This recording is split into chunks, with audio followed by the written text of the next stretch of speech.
Alright, Algebra 2, hello. So today we are looking at infinite geometric series. So if you think back to when we were talking about algebraic series and geometric series earlier, geometric series were the ones where we're getting to the next thing by either multiplying or dividing by the same number every time.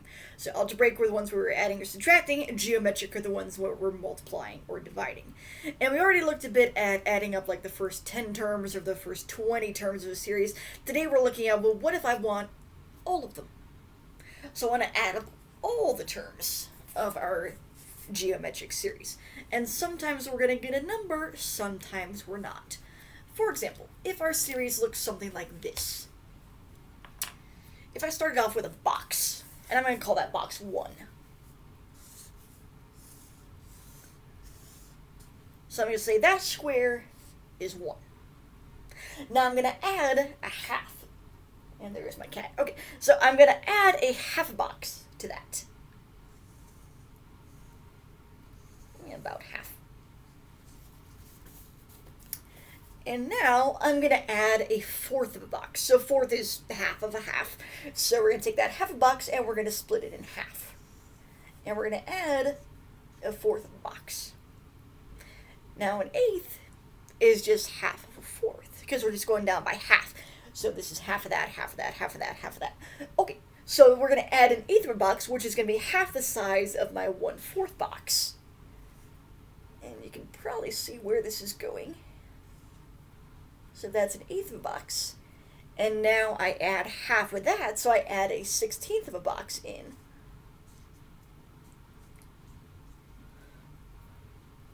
The further and further we go along, the closer and closer and closer we're going to get to filling in a whole nother box over here. So if I add another half of that, half of that, half of that, half of that, the more and more and more we do that, the closer and closer we're going to get to a whole nother box. So that's going to be this box plus this whole box over here. Eventually our sum is going to equal 2. Cool. Now, like I said, sometimes this happens, sometimes it doesn't. Sometimes you'll get a sum, sometimes you won't. And when you get a sum, we call that series convergent. So when you get a sum that's an actual number rather than it just going off into infinity, we're going to call that convergent. And that's going to happen anytime the thing we're going up by is either, well, both less than 1 and bigger than -1. So if the thing we're going up by is really just a fraction or a decimal between -1 and 1. So basically our thing is making our number smaller. So we're going from 1 to a half to a fourth to an eighth. Our numbers are getting smaller either in the positive or the negative direction. So if we're somewhere between 1 and -1, it's going to converge and we're going to get a sum like that. And it's divergent if that's not happening. So in either case, either where r is bigger than or equal to 1, or on the negative side, if r is less than or equal to -1.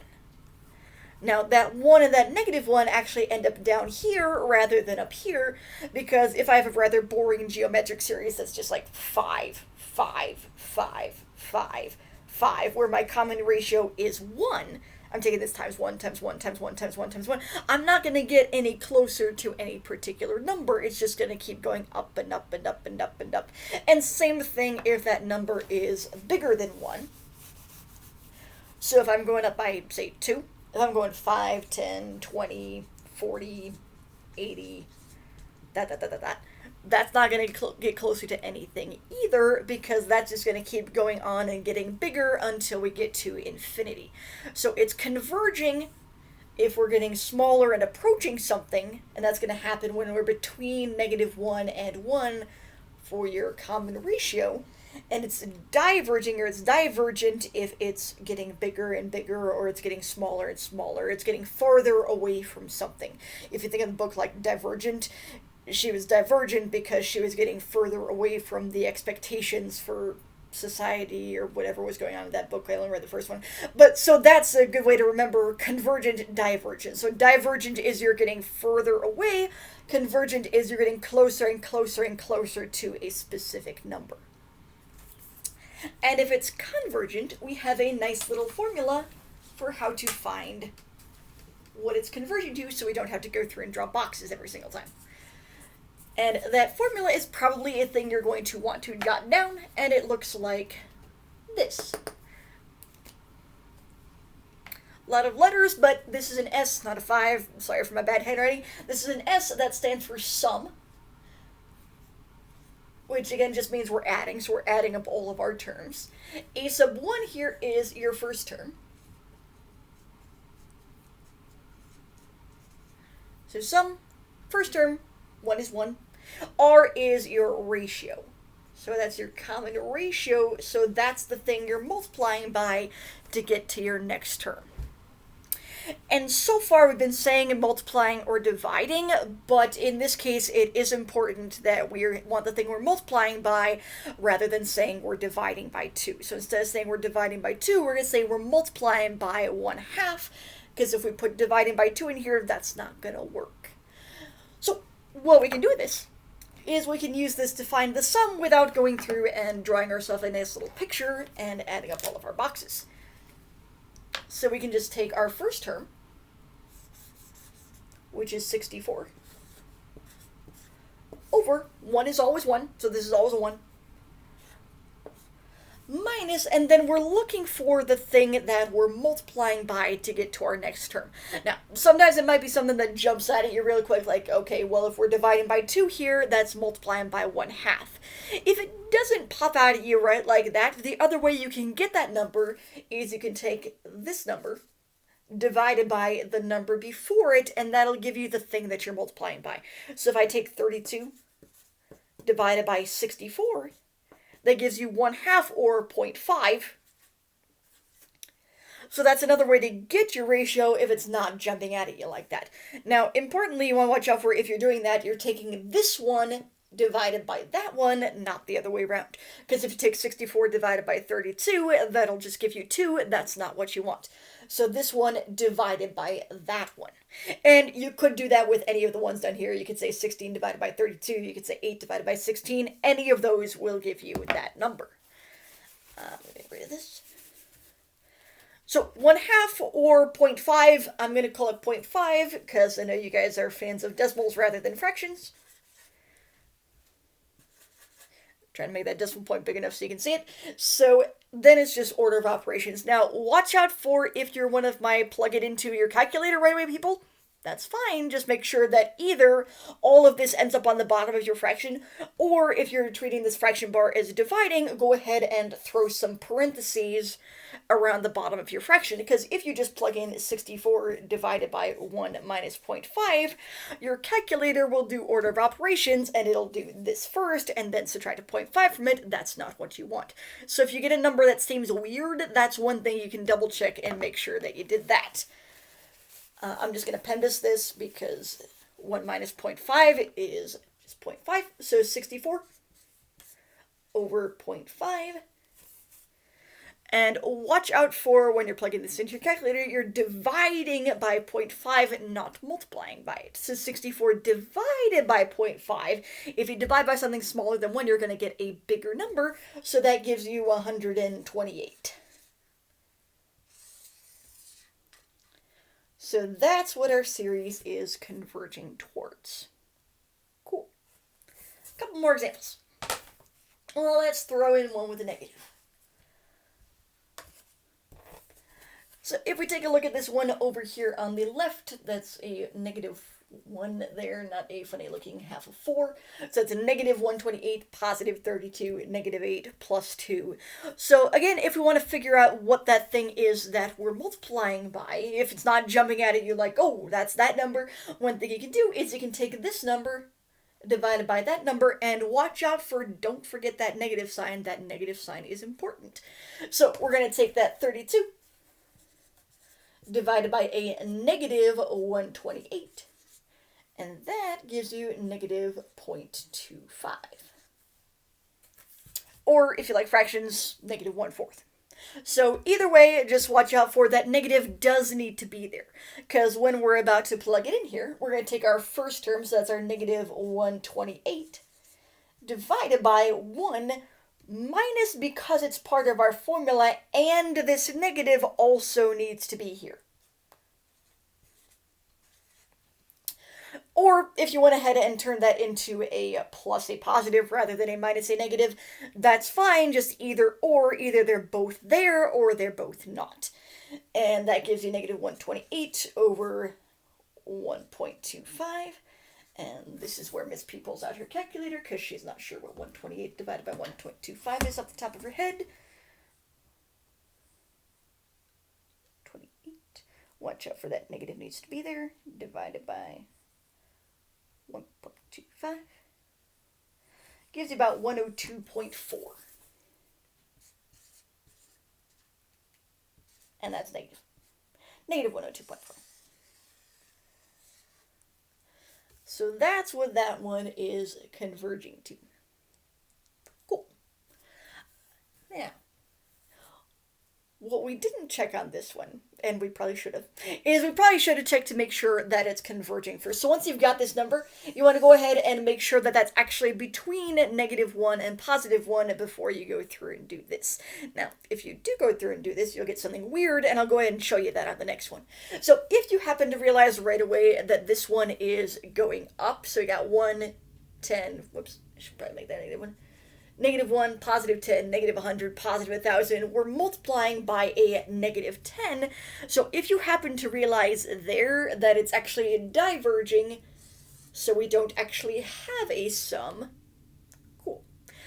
If you accidentally went through and solved it, you should probably be able to tell right away that something is weird, because if you take -1 divided by 1 minus, and our number there would be a -10, okay, well now I've got -1 divided by 11. That's not right, because we're subtracting a 1, and then we have a +10, and then we have a -100. So we definitely shouldn't get this small of a decimal, so that should be a clue that something went wrong. If you get something that seems weird like that, go ahead and double check and see if your ratio is actually bigger than 1 or less than -1, in which case it's actually diverging and we don't have a sum. So keep an eye out for those. If you get something weird, that's one thing to go back and double check, see if that's what's going on. Alright, let's do one more of these. Alright, let's say that one is going the other way. So let's say instead of 1, 10, 100, 1,000, let's say we're going the other way. We got 1,000, we got -100, +10, -1.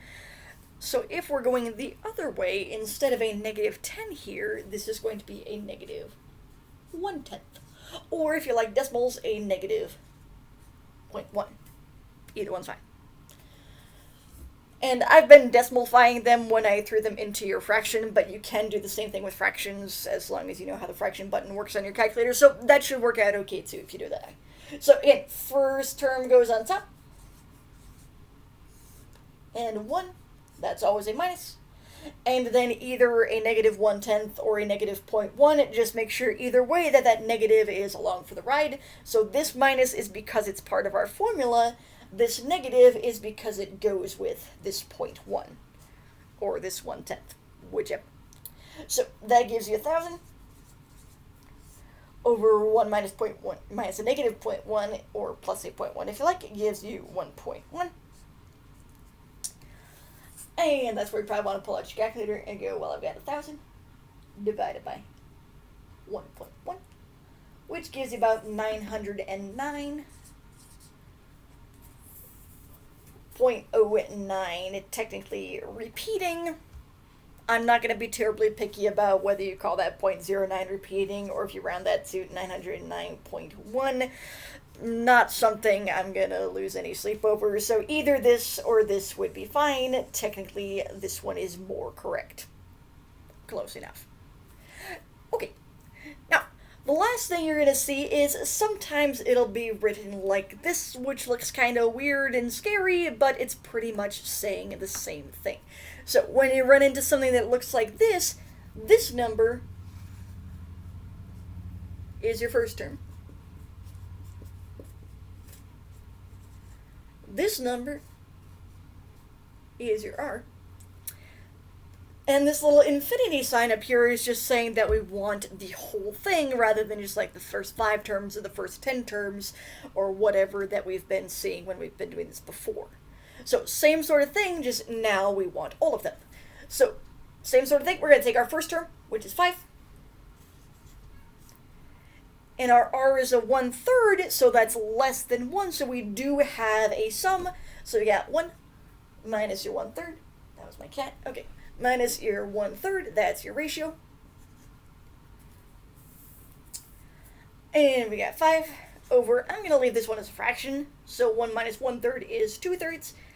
If you went ahead and decimalfied it, just keep an eye out for if you rounded something, you might get something slightly different. So if instead of 1/3, you call that like 0.33, close enough. But go ahead and throw a few 3's on there rather than just calling it 0.3. So now we're going to take that 5 divided by your 2/3, so 5 divided by 2/3. Or if you're plugging that into your calculator as a decimal, 0.6 repeating, which gives you more or less 7.5, depending on either how many 6's you stuck on your 5 divided by 0.6 repeating. So if you put just 0.66, you might get something slightly different. 5 divided by 0.66 would have given you, 7.57. So the more 6's you put on this, the closer and closer you're going to get to that number.